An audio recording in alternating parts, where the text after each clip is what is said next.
मेरे पिताजी ने, स्वर्गीय उपेंद्र नाथ दास जी ने हमेशा जनता के बीच में रह करके जनता के लिए काम किया है।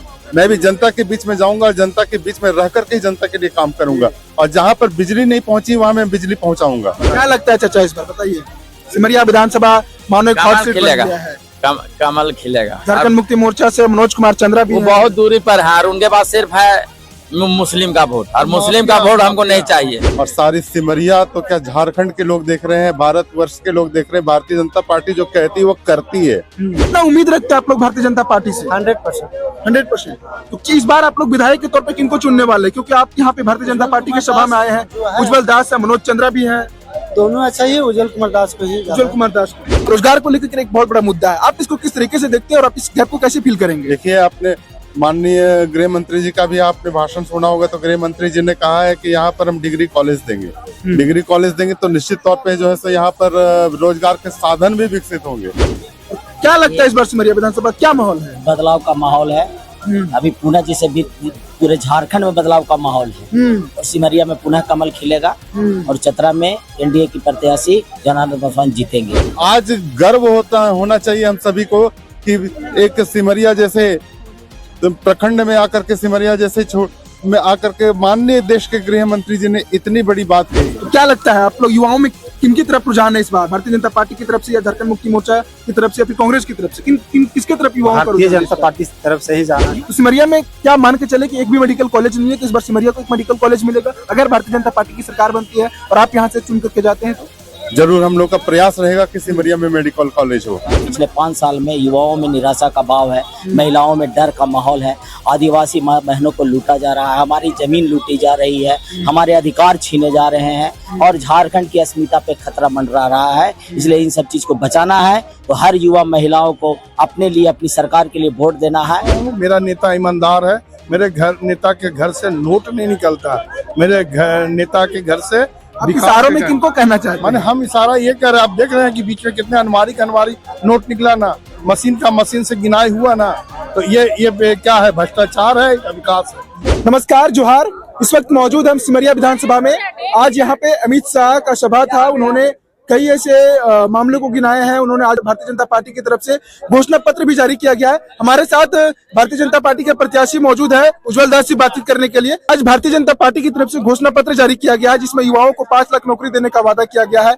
और आज अमित शाह सिमरिया की धरती पर, उनका यहाँ पर सभा भी था। उन्होंने सभा को संबोधित भी किया, सिमरिया वासियों से उन्होंने अपील भी किया। उन्होंने कहा 5 लाख हम युवाओं को नौकरी देंगे। तो आप इसको किस तरीके से देखते हैं? आपका क्या विजन है सिमरिया को लेकर? देखिए, हमारी भारतीय जनता पार्टी जो है सो विकास की राजनीति करती है और विकास के कार्य में हमेशा हमने देखा है। और सारी सिमरिया तो क्या झारखंड के लोग देख रहे हैं, भारतवर्ष के लोग देख रहे हैं। भारतीय जनता पार्टी जो कहती है वो करती है। और भारतीय जनता पार्टी, हमारे नरेंद्र मोदी जी ने जन धन खाते के माध्यम से गरीब लोगों के खाते में पैसे भेजने का काम किया। किसान के सम्मान के लिए उन्होंने काम किया। किसान सम्मान निधि के तहत आज उनके खाते में पैसा आ रहा है। सिमरिया में रोजगार को लेकर के एक बहुत बड़ा मामला है। यहाँ पे कई सी कंपनियां हैं सिमरिया विधानसभा के क्षेत्र के अंतर्गत काम कर रही है। रोजगार को लेकर के एक बहुत बड़ा मुद्दा है। आप इसको किस तरीके से देखते हैं और आप इस गैप को कैसे फील करेंगे? देखिए, आपने माननीय गृह मंत्री जी का भी आपने भाषण सुना होगा, तो गृह मंत्री जी ने कहा है कि यहाँ पर हम डिग्री कॉलेज देंगे। डिग्री कॉलेज देंगे तो निश्चित तौर पे जो है सो यहाँ पर रोजगार के साधन भी विकसित होंगे। और साथ ही साथ उन्होंने एक बड़े मंच से आज अनाउंस भी किया है कि बहुत लाखों लोगों को हम लोग जो सरकारी नौकरी देंगे। आज गर्व होना चाहिए हम सभी को कि एक सिमरिया जैसे प्रखंड में आकर के, सिमरिया जैसे में आकर के माननीय देश के गृह मंत्री जी ने इतनी बड़ी बात कही है। बताइए, पहली बार होगा देश के कोई गृह मंत्री सिमरिया विधानसभा के क्षेत्र में, या फिर सिमरिया में पहली बार कोई आए होंगे? जी जी। आप सिमरिया को लेकर के, आप सिमरिया के बतौर भारतीय जनता पार्टी के प्रत्याशी हैं, सिमरिया को लेकर आपके पास क्या विजन है? सिमरिया को कैसे आप डेवलपमेंट की ओर अग्रसर करेंगे और सिमरिया को आप कैसे, क्योंकि सिमरिया को लोग बहुत कम लोग जानते हैं, तो आप इसको कैसे अग्रसर करेंगे पूरे झारखंड में, पूरे राज्य में? सिमरिया में सबसे पहले मैंने एक, आपने सुना होगा भी माननीय गृह मंत्री जी के लिए कि डिग्री कॉलेज का मुद्दा मैंने ही उनको दिया था, उनको बताया था। डिग्री कॉलेज का मुद्दा आज सिमरिया के लिए सबसे अहम रहा। मतलब शिक्षा के क्षेत्र में, आप शिक्षा के क्षेत्र में सबसे, स्वास्थ्य के क्षेत्र में क्या ऐसी उपलब्धियां होगी? जैसे अभी अमित शाह जी ने कहा था कि हम मेडिकल कॉलेज का यहाँ पर शिलान्यास करेंगे, अगर हमारी सरकार बनती तो मेडिकल कॉलेज खोलेंगे। तो सिमरिया में क्या मान के चले कि एक भी मेडिकल कॉलेज नहीं है, तो इस बार सिमरिया को एक मेडिकल कॉलेज मिलेगा अगर भारतीय जनता पार्टी की सरकार बनती है और आप यहाँ से चुन करके जाते हैं तो? जरूर हम लोग का प्रयास रहेगा कि सिमरिया में मेडिकल कॉलेज हो। सिमरिया के विधानसभा के क्षेत्र के अंदर के कई से गांव है जहाँ पर बिजली नहीं है। वे लोग आजादी के 78 साल हो गए लेकिन आज भी बिजली नहीं पहुंच पाई है। तो क्या उज्जवल दास का ये यूं कहें, क्योंकि विधायक यहाँ पे सिटिंग एमएलए भी भारतीय जनता पार्टी के हैं, उनके ऊपर लोग भरोसा जताए थे, फिर आपके ऊपर कैसे लोग भरोसा, क्योंकि हो नहीं पा रहा है लोगों का, तो आप इस गैप को कैसे फील कीजिएगा और उनको आप कैसे भरोसा दिलाइएगा? मेरे पिताजी ने, स्वर्गीय उपेंद्र नाथ दास जी ने हमेशा जनता के बीच में रह करके जनता के लिए काम किया है।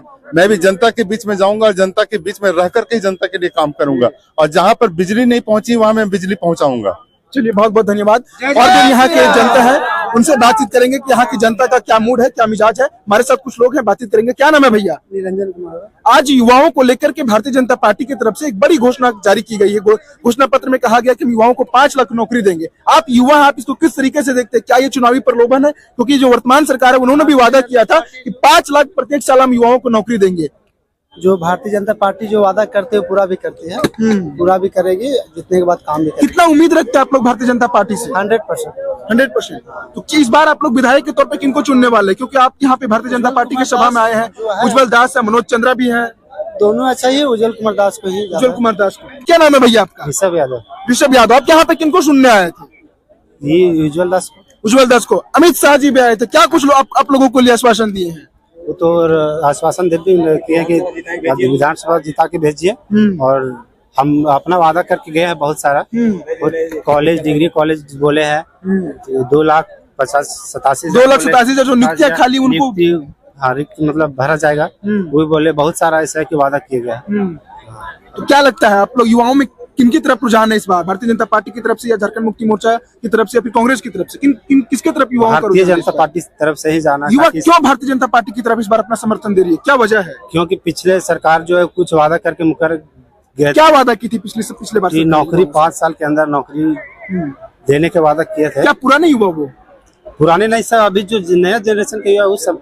चलिए हमारे साथ चाचा जी हैं, इनसे भी बातचीत करते हैं। क्या नाम है चाचा आपका? विद्यासागर। विद्यासागर। क्या लगता है इस बार सिमरिया विधानसभा में अमित शाह जी आए, बहुत सारे घोषणा पत्र उन्होंने जारी किया, सिमरिया की जनता से उन्होंने बहुत सारे वादा किया। हर एक बार यहाँ पर चुनाव होता है तब नेता बड़े बड़े वादे करते हैं, कितना पूरा हुआ? क्या लगता है इस बार सिमरिया विधानसभा क्या माहौल है? बदलाव का माहौल है।